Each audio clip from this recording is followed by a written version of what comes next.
Hello दोस्तों, ये जो फिजिक्स का है आज मैं पार्ट 17वां लेकर आया हूँ।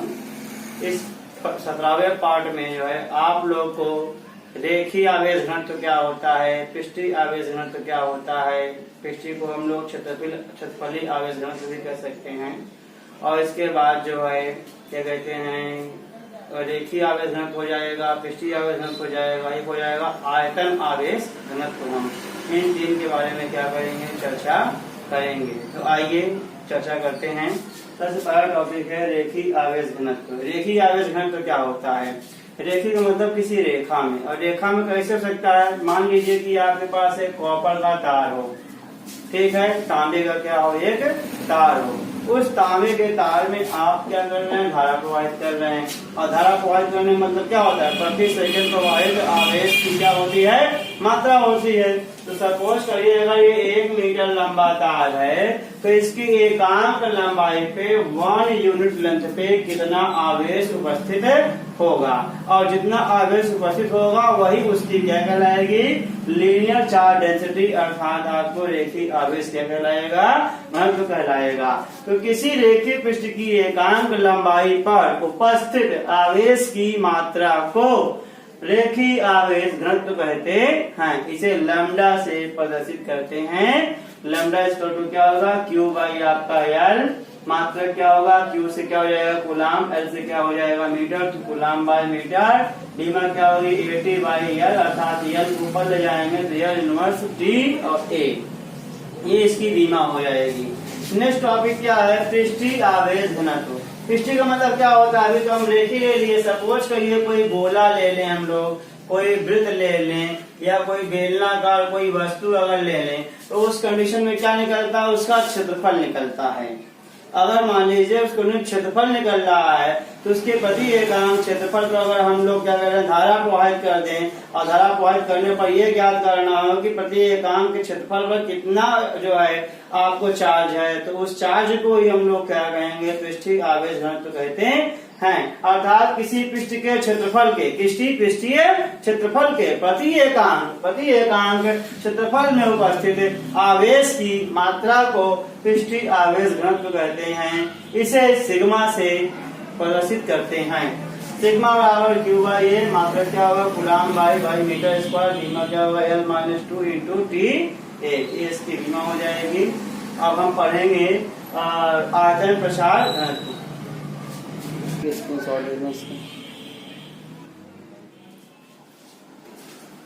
तो नेक्स्ट टॉपिक दोस्तों है हमारे पास आवेश, आयतन आवेश क्या आपको घनत्व, इसे बोलते हैं वॉल्यूम चार्ज डेंसिटी। ठीक है, ये क्या होता है, वॉल्यूम का मतलब समझ रहे होंगे, किसी भी हम चीज का वस्तु क्या निकालेंगे, आयतन निकालेंगे। आयतन किसमें हो सकता है, आयतन हो सकता है बेलन में, आयतन में, घन में, घनाभ में। ठीक है, तो कोई घन घनाभ में अगर हम लोग धारा प्रवाहित कर दें, सपोज करिए हमने क्या बनाया है, एक गोलाकार तांबे का एक गोलाकार बर्तन बनाया है, ठीक है, और उस बर्तन में हम लोग क्या कर देते हैं, अगर धारा प्रवाहित कर देते हैं, तो धारा प्रवाहित कर देते हैं, इसका मतलब क्या होता है, प्रति सेकंड उसमें क्या हो गया, आवेश फ्लो हो रहा है।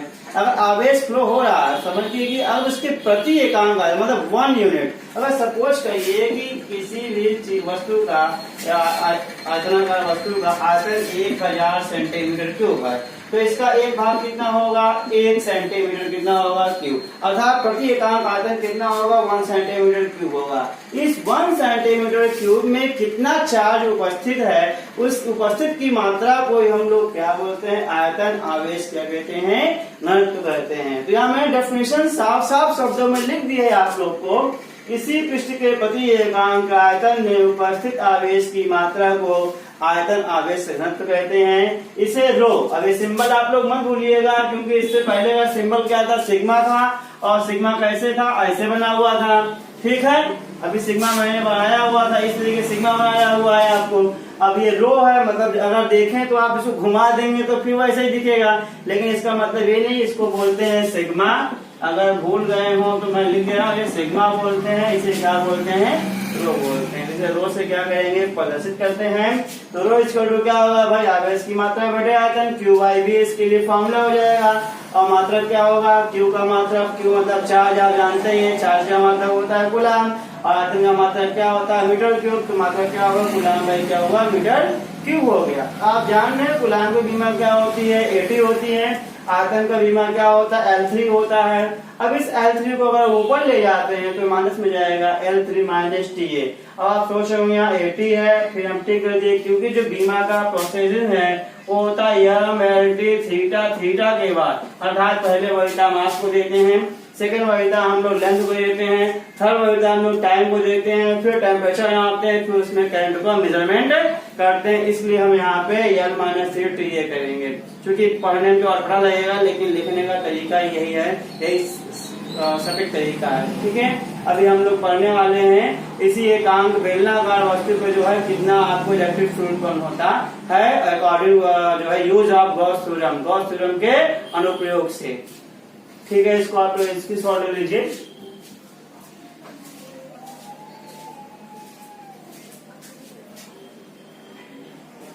टाइम दे दें कुछ।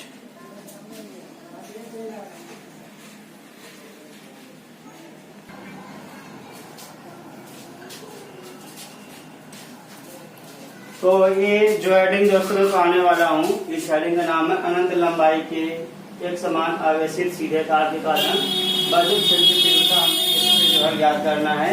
यह यूपी बोर्ड परीक्षा का जो है बहुत ही इम्पोर्टेंट टॉपिक है, क्योंकि इससे या तो न्यूमेरिकल आता है या ये खुद डेरिवेशन आ जाता है। तो इसलिए आप इस डेरिवेशन को इसको याद कर लीजिए, और डेरिवेशन आप याद किए रहेंगे तो जाहिर बात है इसका फॉर्मूला भी याद रहेगा, और जब फॉर्मूला याद रहेगा तो जो चीज आपसे पूछा जाएगा उसको आप जो है सही सटीक करेंगे, जवाब दे देंगे, वहां पर न्यूमेरिकल आप लगा लेंगे। ठीक है, तो आइए इसको स्टार्ट करते हैं। तो इसके लिए मान लेते हैं कि अनंत लंबाई की क्या है, एक आपकी क्या है, एक समान रूप से आवेशित क्या है, सीधा एक तार है। आप देख रहे हैं सीधा तार है, मैंने इसकी लंबाई को फिक्स नहीं किया हुआ है, और यहाँ पे मैंने प्लस चार्ज दिया है समान रूप से, plus plus plus plus Q charge पे क्या है कार्य कर रहा है। अब इस तार के कारण क्या करना है, हमें स्मॉल आर दूरी पर क्या निकालना है, हमें किसी भी पॉइंट पर क्या निकालना है, वैद्युत क्षेत्र की जो है किसी पॉइंट मान लेते हैं P, और इस पे हमें क्या निकालना है, वैद्युत क्षेत्र की तीव्रता ज्ञात करना है। क्योंकि अगर मान लीजिए किसी भी तार में अगर आप इलेक्ट्रिक फ्लो कर देते हैं तो उसके चारों ओर भी क्या होता है, वैद्युत क्षेत्र उत्पन्न हो जाएगा। तो इसके लिए अगर मान लेते हमने माना हुआ फिक्स दूरी R है, तो इस तार के कारण क्या होगा, इसके चारों ओर क्या होगा, वैद्युत क्षेत्र की तीव्रता क्या होगी, उत्पन्न होगी। तो इसको हम लोग ज्ञात करने के लिए क्या करते हैं, इसके चारों ओर एक हम गॉसियन बेलनाकार पृष्ठ की क्या कर लेते हैं, कल्पना कर लेते हैं। तो आइए सबसे पहले हम लोग क्या करेंगे, इसकी मान लेते हैं इस तार को हम कुल लंबाई फिक्स कर लेते हैं कि मान लेते हैं यहाँ से यहाँ तक इस तार की लंबाई क्या है, आपको L है, यहाँ से लेके पूरा यहाँ तक इस तार की लंबाई क्या है, L है। अब इसके चारों ओर हम लोग क्या कर लेते हैं, ये गॉसियन पृष्ठ की क्या कर लेते हैं, यहाँ पे हम लोग कल्पना कर लेते हैं, और दूरी को हम लोग यहाँ T करके यहाँ पे नोट कर लेते हैं कि मान लेते हैं यहाँ से दूरी R है, और यहाँ पे पॉइंट क्या आपको है, P है, और इसी से हमें क्या निकालना है, इलेक्ट्रिक फील्ड फाइंड करना है। अब देखेंगे आप, जब ये इसको हमने यहाँ गॉसियन पे कल्पना कर दी तो जाहिर बात है अब प्लस चार्ज यहाँ है, तो यहाँ पे क्या होगा, इसे फ्लक्स निकलेगा। फ्लक्स कैसे निकलेगा देखिए, जैसे आप देख रहे हैं प्लस क्यू चार्ज अगर आपका यहाँ पे उपस्थित है तो इसके कितने सतह हैं ये देखिए, क्योंकि हमारा जो इलेक्ट्रिक फ्लक्स होता है वो सतहों के लंबवत से ही होकर गुजरता है। तो आप देखेंगे एक सतह अगर देखा जाए तो ये राउंडेड है, अर्थात ये आपका एक इसका वक्रपृष्ठ है जिससे क्या होगा, फ्लक्स निकल सकता है। और दो हमारे सतह हैं, एक वृत्ताकार तल, आपके क्या मान लीजिए इस तल को हम नाम देते हैं S1 नाम देते हैं, इस तल को नाम देते हैं S2। तो ये एक तल वृत्तीय तल हमारे होंगे, यहाँ से भी क्या होगा, फ्लक्स हमारा क्या होगा, होकर यहाँ से निकलेगा, निर्गत होकर आपको जाएगा S1 और S2 से।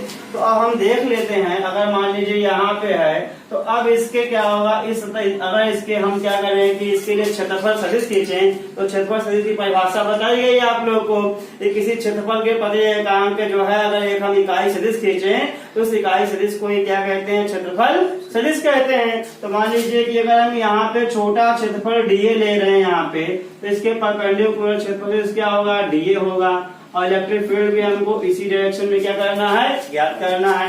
अगर मान लीजिए अभी वृत्तीय हमारा सरफेस हो गया, सर्कुलर हो गया, तो मान लीजिए इसका छोटा क्षेत्रफल ले लेंगे यहाँ पे छोटा सा, तो ये क्या हो जाएगा, यहाँ से ये हमारा इसके जो है ये DA हमारा इधर हो जाएगा, इलेक्ट्रिक फील्ड क्या हो जाएगा, इस डायरेक्शन में काम कर रहा है।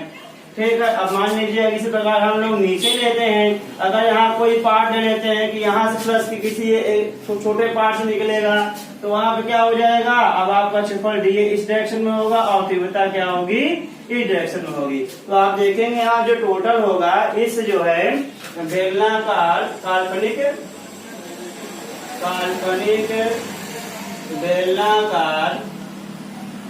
बेलनाकार गॉसियन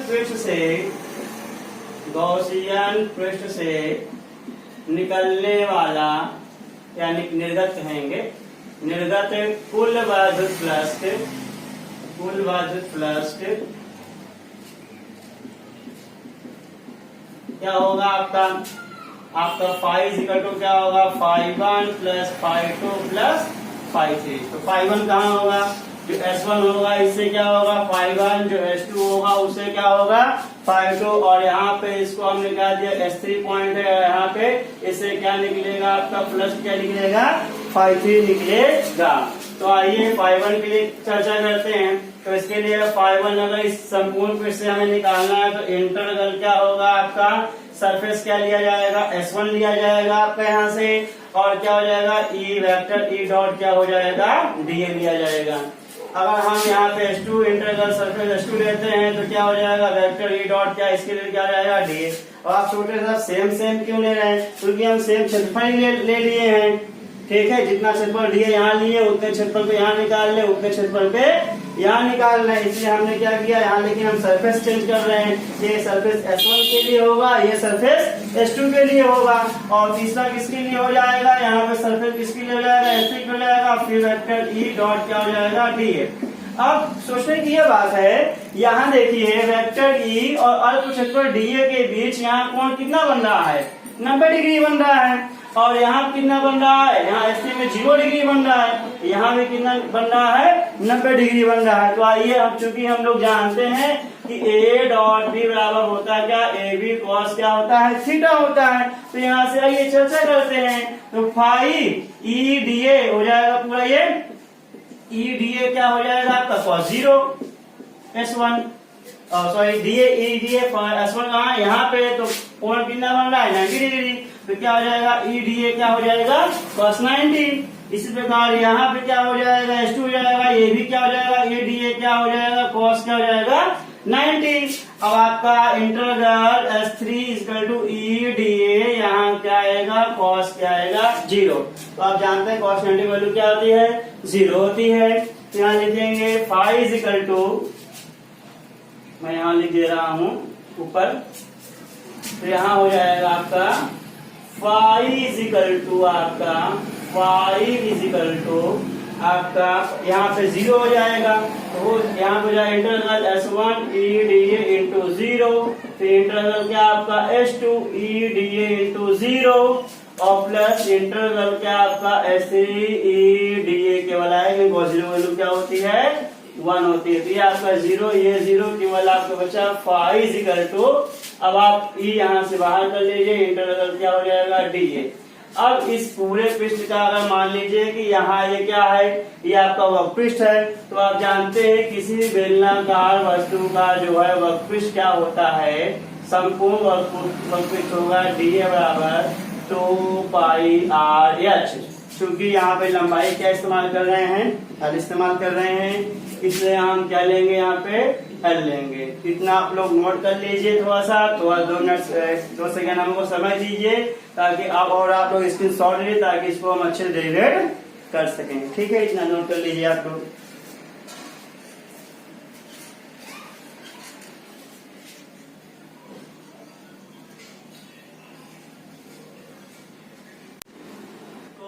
फाई बराबर क्या होगा ई इंटीग्रल dA, चूंकि इंटीग्रल dA वैल्यू 2πr/L, तो फाई इज इक्वल टू क्या हो जाएगा यहाँ पे ई इंटू 2πr/L। ठीक है, तो यहाँ पे हो जाएगा। अब हम चूंकि जानते हैं गॉस प्रमेय क्या कहती है कि फाई इज इक्वल टू होता है Q/ε, क्या होता है नॉट होता है, यहाँ रखिए, और तो हो जाएगा यहाँ से Q/ε0 E इंटू 2πr/L। तो E इज इक्वल टू क्या हो जाएगा q upon epsilon naught 2 pi r l. तो इज इक्वल टू लिखेंगे q upon l into 2 pi epsilon naught into r. चूंकि अभी भी मैंने पढ़ा लेमडा इक्वल टू क्या होता है, क्यू बाई एल होता है। तो क्यू बाई एल स्थान में क्या जाएगा लेमडा, तो इज इक्वल टू क्या होगा lambda upon 2 pi epsilon not. यही आपका अभी से क्या हो जाएगा, बदल क्षेत्र की तीव्रता हो जाएगा। अगर इसका सदिश रूप लिखना चाहें तो क्या हो जाएगा, वेक्टर ई बराबर lambda upon 2 pi epsilon not आते हैं। ठीक है, thank you very much for this video and like and share and subscribe. ठीक, थैंक यू।